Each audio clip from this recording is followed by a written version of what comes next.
Assalamualaikum. Waalaikumsalam, silakan masuk Ibu. Dengan Ibu siapa?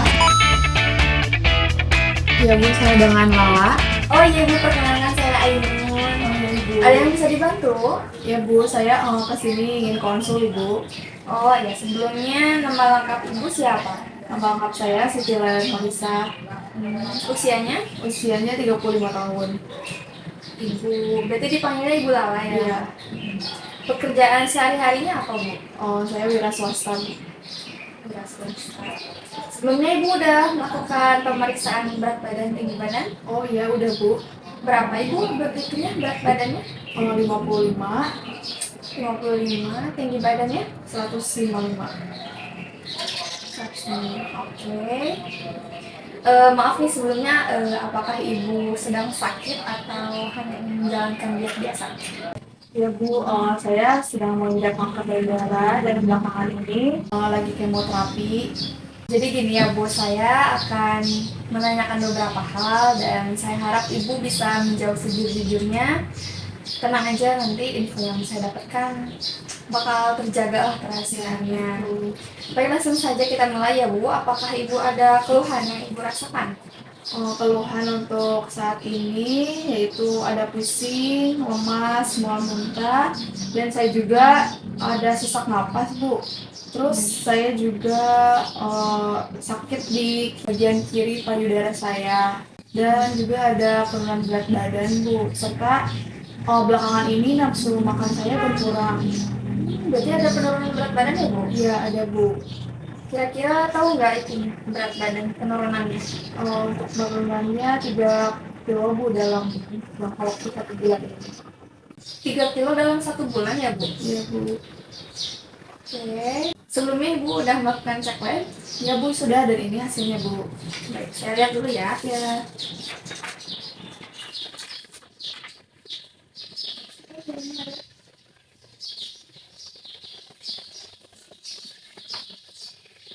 Oh, jadi gini ya Bu, di sini tuh ada pemeriksaan penunjang FNAB yang menunjukkan adanya penyakit CL-MANE. Makanya Ibu mengidap kanker payudara ya. Iya. Di sini juga menunjukkan kalau Ibu ini anemia karena di sini HB Ibu rendah. Oh, normalnya berapa ya Bu untuk HB? Normalnya itu sekitar 10 sampai 12. Oh, jadi saya harus bagaimana Bu untuk supaya HB saya itu mencapai batas normal? Nanti terakhir saya kasih tipsnya ya. Sekarang saya mau tanya yang lain dulu. Saya juga harus tahu kebiasaan makan Ibu nih. Bisa nggak Ibu ceritain kayak hobi Ibu makan apa, biasanya Ibu makan apa kayak gitu. Sama seberapa sering Ibu makannya? Untuk kebiasaan makan, saya sering makan nasi 2 kali sehari. Terus saya juga sering mengkonsumsi ubi dalam 1 minggu sekali. Terus saya sering mengkonsumsi ayam dan telur ayam ya sekitar 1 minggu itu 2 kali. Terus saya sering makan makanan yang goreng. Terus saya sering makan jeroan seperti usus ayam, terus hati sapi. Dan saya juga sering makan makanan yang bersantan dan juga makanan junk food. Serta juga nasi bandeng itu mie instan sih Bu. Junk foodnya sering banget Bu. Sering Bu. Dalam 1 minggu itu bisa 3 sampai 4 kali. Ibu sering minum teh ya? Iya, saya sering hampir setiap hari saya minum teh. Air putihnya gimana Bu? Untuk air putihnya saya cukup kurang ya Bu, paling 1 hari itu cuma beberapa gelas doang. Saya jelaskan satu-satu dulu ya Bu. Tadi kan Ibu udah menjelaskan mengenai keluhan yang Ibu rasakan nih. Jadi begini Bu, bagi pasien kanker itu yang Ibu kan udah melakukan kemoterapi ya? Nah, jadi keluhan yang Ibu rasakan itu hal yang wajar karena itu sering terjadi pada pasien kanker.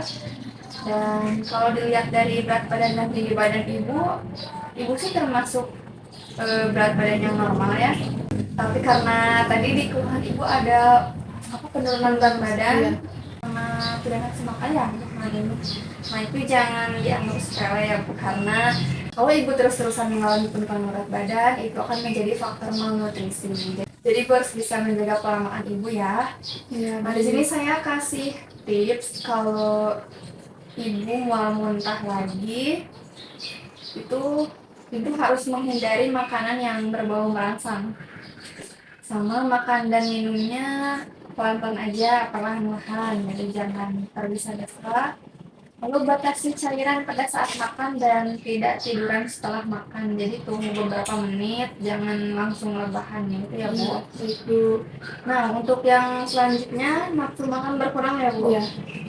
Ibu harus melawan nafsu makan tersebut karena ibu harus tetap mengusahakan makan, kayak makan sedikit tapi seimbang. Terus hindari minum sebelum makan biar enggak kenyang duluan. Lalu ibu harus menekankan bahwa makan itu bagian yang penting dalam program pengobatan ibu. Biar ibu cepat pulih juga ya kan. Iya. Terus tadi ibu ada sesak nafas ya Bu? Iya. Nah, untuk sesak nafas, ibu bisa makan yang lunak kayak nasi tim atau bubur gitu untuk memudahkan proses makanan masuk ke dalam proses pencernaan.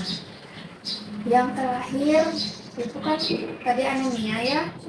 Untuk tipsnya, ibu harus memperbanyak konsumsi makanan yang mengandung tinggi zat besi. Oh iya Bu, seperti apa ya makanan yang mengandung tinggi zat besi itu? Nih, jadi makanan tinggi zat besi itu contohnya kayak ati ayam, daging merah. Kalau sayuran sih dari kayak bayam, brokoli, sama kacang-kacangan gitu. Iya. Sama kurangi minum air teh setelah makan. Ibu kan tadi sering minum Iya, air teh ya. sering. Nah, itu nggak boleh karena air teh itu bisa menghambat penyerapan zat besi, sementara ibu membutuhkan asupan zat besi yang lumayan banyak teman biar HB ibu mencapai normal lagi.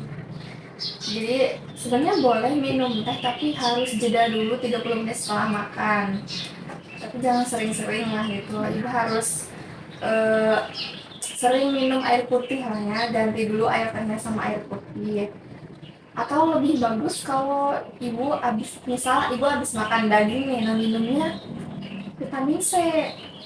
Oh gitu ya Bu. Kenapa Bu kok harus minum vitamin C? Ya, karena vitamin C ini bagus buat penyerapan zat besi, misalnya kayak jus jeruk. Tuh. Ya, baik Bu. Bisa ya Bu? Ya, insya Allah Oke. bisa. Nah, terus saya lihat nih dari kebiasaan makan ibu ini sangat kurang ya Bu, sedangkan ibu ini masih butuh asupan energi dan protein yang banyak.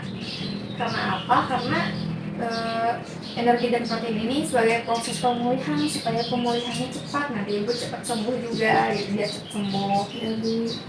Nah, di sini saya ada leaflet tips mengenai kanker payudara ya Bu. Ibu bisa baca. Nah, sebelumnya saya kasih tipsnya dulu nih.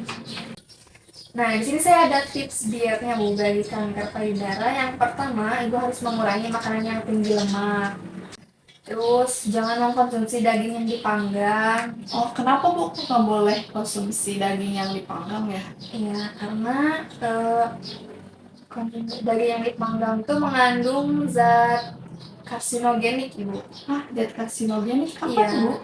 Jadi zat karsinogenik itu, ibu tahu kan kalau ayam yang udah dibakar tuh suka ada yang hitam-hitamnya. Oh iya, Nah, tahu Bu. itu mengandung zat karsinogenik. Zat karsinogenik itu bisa memicu pertumbuhan sel kanker. Sementara ibu kalau terus-terusan mengkonsumsi itu, nanti ibu kapan sembuhnya gitu. Oh iya, baik Bu. Paham ya Bu? Ya. Nah, yang ketiga, perbanyak konsumsi buah dan sayur. Harus banyak makan sayur dan buah ya, kurang-kurangin mie instannya sama junk foodnya, oke? Ya, baik Bu. Lalu makan lebih banyak serat. Lalu konsumsi kedelai dan kacang-kacangan. Lalu hindari makanan yang diawetkan. Oh, seperti apa Bu makanan yang diawetkan? Jadi makanan yang diawetkan itu kayak misalnya makanan di kemasan sama di kaleng, kayak sarden, sosis, kornet, kayak gitu, bakso, sama makanan ringan yang snack-snack gitu. Ibu harus menghindari itu ya Bu. Ya. Lalu kurangi gorengan. Tadi kan ibu bilang di kebiasaan ibu sering banget makan gorengan ya. Iya. Nah, karena gorengan itu makanan tinggi lemak, dan tadi saya sudah disebutkan kalau ibu itu harus mengurangi makannya tinggi lemak. Jadi bisa nggak bisa ibu harus bisa. Insya Allah ya Bu. Ya. Ini maksudnya gimana ya Bu? Saya belum paham benar baca dari sini. Boleh Oh ya, dijelaskan ya Bu? saya jelaskan ya Bu.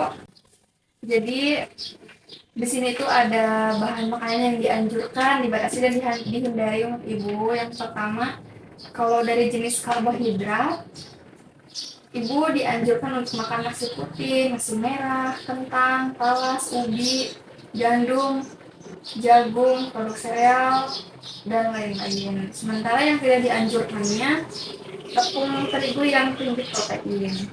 Nah, kalau dari jenis protein yang dianjurkannya itu kayak daging sapi tanpa lemak, daging ayam tanpa kulit, telur tapi kuningnya aja, tapi telur juga harus dibatasi maksimal 3 butir per harinya ya Bu. Iya. Sama tahu, tempe, kacang hijau, kacang merah, kacang kedelai, kacang polong. Kalau yang tidak dianjurkannya, ibu nggak boleh makan protein hewani dan nabati yang diawetkan atau dikalengkan sama kayak tadi yang saya sebutkan kayak sarden gitu, itu kan ikan yang dikaleng ya Bu. Nah itu nggak boleh. Lalu untuk jenis sayurannya itu kayak kol, labu, pepaya muda, rebung, ketimun, selada, bayam, buncis. Itu boleh ya Bu? Iya, ini boleh. Kalau yang nggak bolehnya itu sayuran yang diawetkan atau dikalengkan. Pokoknya ibu nggak boleh makanan yang diawetkan ya Bu. Untuk jenis buah-buahannya, kalau pada umumnya dianjurkan sih Bu untuk semua buah, karena buah-buah itu kan kayak akan vitamin dan mineral, terus antioksidan, tapi buah-buahannya harus dikonsumsi dalam kondisi yang masih segar ya Bu. Oh iya. Ya, kayak pepaya, pisang, jeruk manis, jeruk lemon, anggur, stroberi, kurma, dan lain sebagainya. Kalau yang harus dibatasinya, enggak harus, tidak dianjurkan, itu buah yang diawetkan atau dikalengkan. Untuk lemak dan minyaknya, minyak goreng masih bisa dianjurkan tapi dalam batas normal ya Bu. Untuk sehari cukup 5 sendok makan aja. Sama mentega, margarin, dan santan encer. Untuk yang tidak dianjurkannya itu santan kental. Jadi ingat ya Bu, kalau santan encer boleh, santan kental gak boleh. Untuk minumannya itu ibu gak boleh minum alkohol, arak, bir, dan soft drink itu ya Bu. Jadi ibu harus memperbanyak konsumsi air putih minimal 8 gelas per hari. Siap Ibu menjalankan dietnya? Siap, insya Allah Ibu. Ini juga demi kesehatan Ibu ya. Ya. Nah, jadi begitu Ibu, apakah Ibu sudah paham atau ada yang ingin ditanyakan? Oh iya, sudah Bu, sudah paham. Ini linknya untuk Ibu aja, biar bisa dibaca di kemudian hari. Oke, kalau sudah paham, mungkin itu aja ya Bu tips yang bisa saya bagi untuk Ibu. Semoga Ibu bisa menjalankan diet dengan sungguh-sungguh biar proses pemulihannya cepat. Ya, mungkin segitu aja Ibu kalau penjelasan dari saya, dan alhamdulillah kalau Ibu sudah paham. Baik Bu, terima kasih atas saran dan tipsnya. Saya izin pamit ya Bu. Oh iya Ibu, semoga lekas sembuh ya Ibu. Hati-hati di jalan. Assalamualaikum. Waalaikumsalam.